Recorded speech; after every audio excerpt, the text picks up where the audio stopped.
Back in the 1920s, the Civilian Conservation Corps, a government-funded program, built many structures like this tower in state parks across the United States. And the workers here actually harvested some of the rocks around us, part of this Ouachita group, and used those rocks to build the tower. And if you look closely, you can see a lot of geological features in the individual blocks. There are a number of great rocks in the side of the tower where you can see how a rock breaks.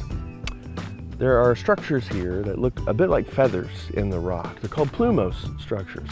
And what happens is that because there's a little bit of clay in these limestones, these are called marls, they're very tight. And when the rock is buried and it breaks underground, that fracture runs through the rock and creates this feather-like pattern. And we can tell by the direction of the feathers which way the crack was running. So it's when you see this, you know that underground that this rock was fractured through natural means. Sometimes when those fractured rocks are buried, they move. And when they move past one another, they grind and shear against each other. And we can see this pattern in some of these rocks called slicken sides. And slicken sides look like little stair steps that are etched in one direction in the rock. And so we know that that rock was slipping past and sort of chattering past the rock next to it. And you can see that in many of the rocks here at the stone tower at Mother Neff.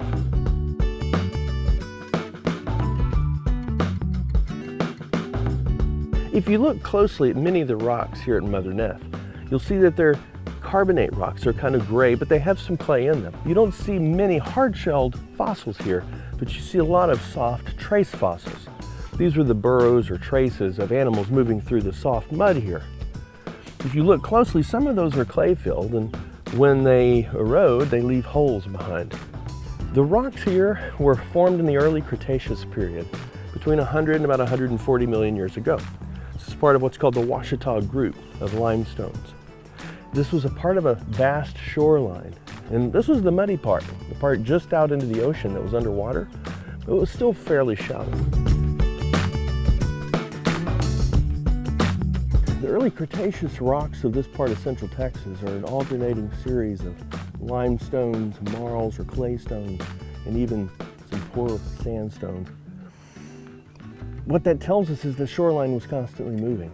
So as you approach the waves, sands get concentrated as you move offshore, slightly more carbonate content and mud. Even as you move back behind the shore, you get more mud and lagoons. So you get all this mix of different types of rocks depending on the conditions. So we get those layers intermixed here. So the folks that built the tower here were able to choose from these nice hard limestones to these almost sandy clay stones that they used in the tower itself.